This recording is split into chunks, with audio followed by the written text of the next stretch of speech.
오늘 우리에게 주신 하나님의 말씀은 마태복음 3장 13절부터 17절까지의 말씀입니다. 여러분 몇 절 안 되니까 여러분과 제가 함께 합독하도록 하겠습니다. 그때 예수께서 요한에게 세례를 받으시려고 갈릴리를 떠나 요단강으로 요한을 찾아가셨다. 그러나 요한은 내가 선생님께 세례를 받아야 할 터인데 선생님께서 내게 오셨습니까? 라고 말하면서 말렸다. 예수께서 그에게 말씀하셨다. 지금은 그렇게 하도록 하십시오. 이렇게 하여 우리가 모든 의를 이루는 것이 옳습니다. 그제서야 요한이 허락하였다. 예수께서 세례를 받으시고 곧 물에서 올라오셨다. 그때 하늘이 열렸다. 그는 하나님의 영이 비둘기같이 내려와 자기 위에 오는 것을 보셨다. 그리고 하늘에서 소리가 나기를 이는 내가 사랑하는 아들이다. 내가 그를 좋아한다 하였다. 아멘. 여러분 마태복음은 처음부터 그리스도이신 예수님의 계보를 소개하는 것으로 그 복음서를 시작하고 있는데 마태가 그렇게 그 복음서의 시작을 예수님의 계보로 시작한 것에 목적이 있었습니다. 즉 구약의 모든 구원의 역사를 주관하시고 주도하시는 분이 바로 우리 하나님 아버지신데 그 구원의 역사를 완성하기 위해 우리 주 예수 그리스도가 이 땅 가운데 오셨다라는 이 사실을 알리고자 했던 것이 그 기록 목적이었습니다.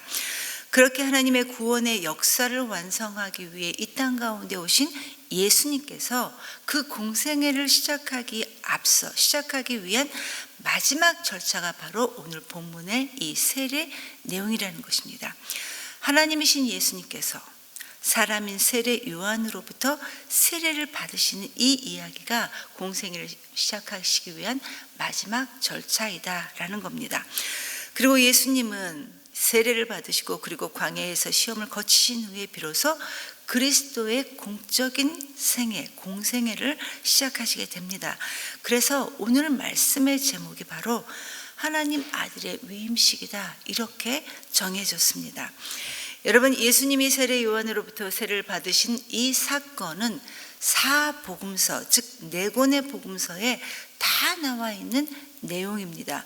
마가복음은 1장에 기록되었고 누가복음은 3장에 기록되어 있고 그리고 내용과 형식은 약간은 다르지만 요한복음 1장에서도 이 예수님의 세례에 대한 내용을 우리는 찾아볼 수 있습니다. 즉 네 권의 복음서에 다 기록되었다라는 것은 예수님의 생애에 있어서 이 세례가 아주 중요한 의미를 지닌 것이다 라는 이야기입니다.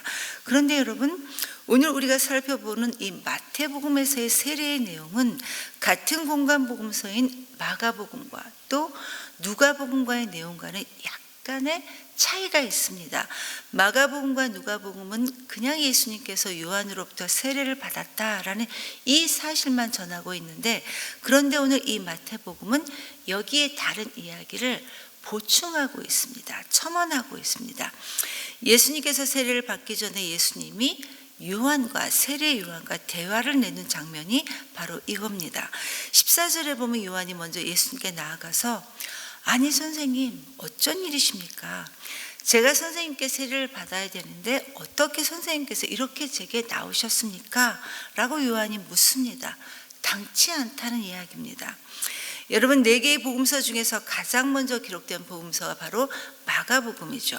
그런데 이 복음서 중에서 가장 먼저 기록된 이 마가복음이 거론하지 않았던 세례 요한과의 대화였던 이 부분을 마태가 언급했다라는 것은 하나님이신 예수님이 요한으로부터 세례를 받은 이 사실이 언젠가는 사람들 사이에서 충분히 논란거리가 될 수 있기 때문입니다. 당연한 이야기입니다. 그동안에 이루어졌던 세례 요한의 세례는 죄 있는 사람들에게 회개의 메시지를 선포하는 이런 회개의 세례였습니다. 그렇기 때문에 세례 요한이 베푸는 이 세례는 죄가 있는 사람들, 즉 죄인들이 받아야 되는 이런 세례였다라는 것입니다.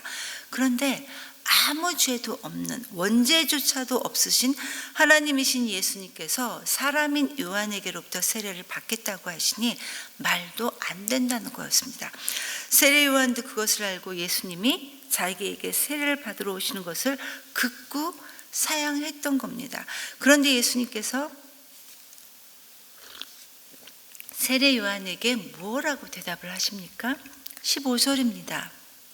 아닙니다. 지금은 그렇게 하도록 하십시오. 이렇게 해야 우리가 모든 의를 이루는 것이 맞습니다. 즉 세례를 받을 필요가 전혀 없는 예수님이 굳이 요한으로부터 세례를 받으셔야 되는 이 이유가 모든 의를 우리가 이루어야 된다라는 것이 예수님의 대답이었습니다. 그렇다면 여러분, 여기에서 예수님께서 말씀하신 이루어야 될 모든 의라는 것이 과연 무엇일까?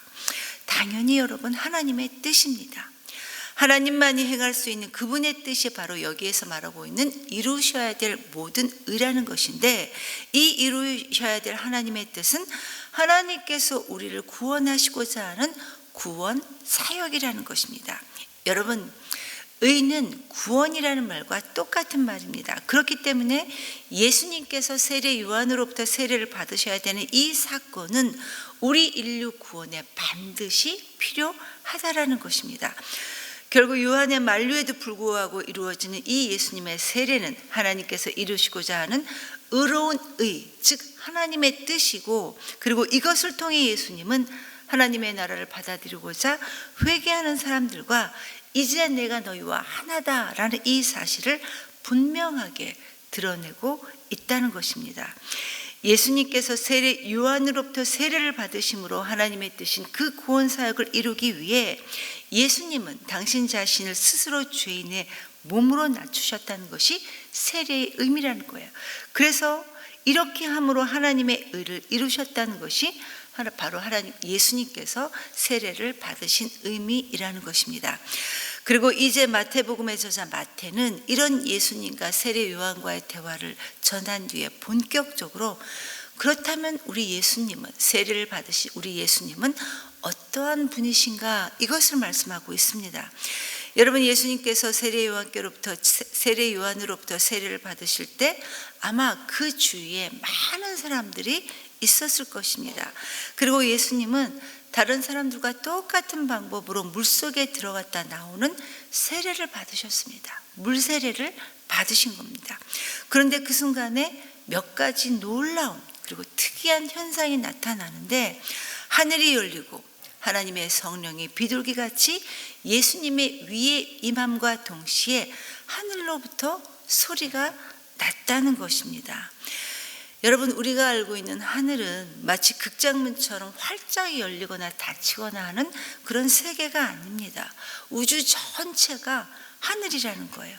그렇기 때문에 여기에서 하늘이 열렸다라는 이 말씀은 우리 하나님 아버지께서 당신 자신을 우리에게 드러내 보여주셨다라는 이런 말씀입니다.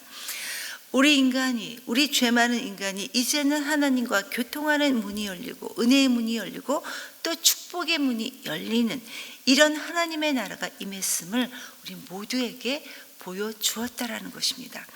그리고 예수님 위에 하나님의 영이 비둘기같이 내렸다, 이렇게 말씀하셨는데, 여러분, 이 비둘기 자체가 성령은 아닙니다. 비둘기는 여러분 평화를 상징합니다. 즉 평화의 영인 성령님께서 예수님의 위에 임하셨다라는 거예요. 그래서 이 성령 하나님이 예수님 위에 비둘기같이 임함으로써 이 예수님이 우리에게 성령으로 세례를 줄 뿐이시다라는 이 이야기를 하나님께서 직접 증거하고 있다라는 것입니다. 비둘기가 이스라엘 백성들이 하나님께 제사를 드릴 때 이 제물로 바쳐졌던 새인 것처럼 예수님도 십자가의 제물로 바쳐져서 우리에게 그 누구도 줄 수 없는 평화가 우리에게 임하게 되고, 이제는 우리 모두가 예수 그리스도 안에서 하나님과 함께 할 수 있다라는 이 말씀을 이렇게 말하는 것입니다. 드디어 창세기 3장 15절의 말씀처럼 여인의 후손이 원수의 머리를 상하게 할 일을 구체적으로 지금 드러내 보여주시는 것이고, 이게 바로 하나님의 뜻, 이루셔야 될 모든 의라는 이야기입니다. 그리고 마지막으로 하늘에서 말씀이 주어집니다. 이는 내가 사랑하는 아들이고 내가 그를 좋아한다 라는 이 하나님의 음성이 들리면서 요한으로부터 세례를 받으신 이 예수님이 바로 하나님의 아들이다, 이렇게 하나님께서 직접 선포하고 계신 겁니다.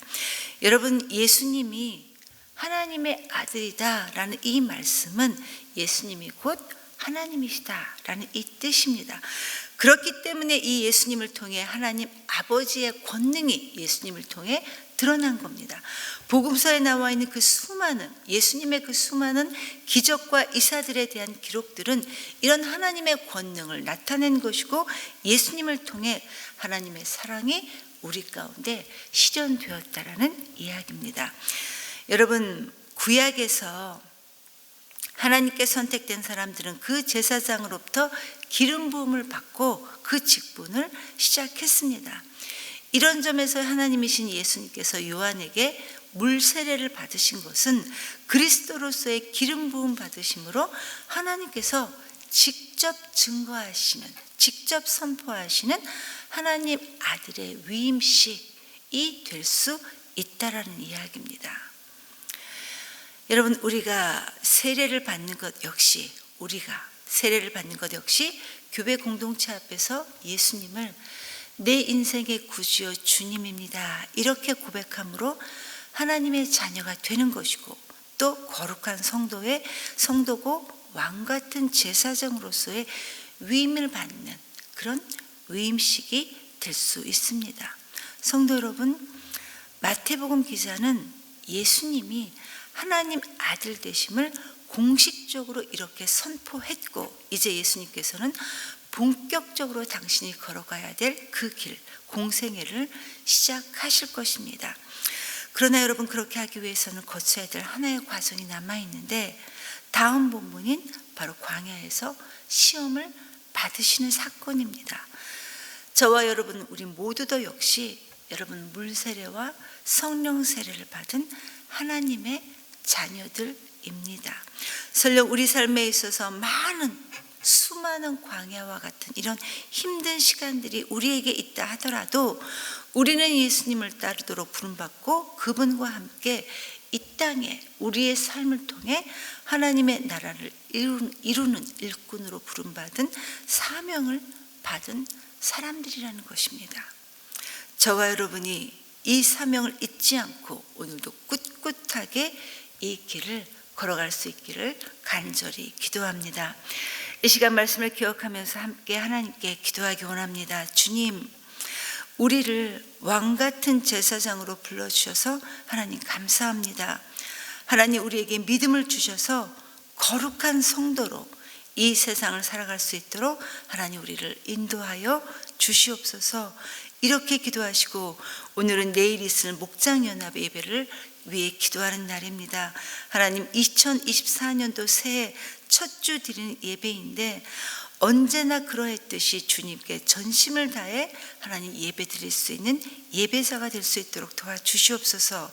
그리고 다음 주에 있을 세겹줄 기도회를 통해 주님의 뜻을 이루는 우리 모두가 될 수 있도록 하나님 우리를 도와주시옵소서. 이렇게 기도하시고 각자 자유롭게 기도하시고 돌아가시겠습니다. 기도합니다.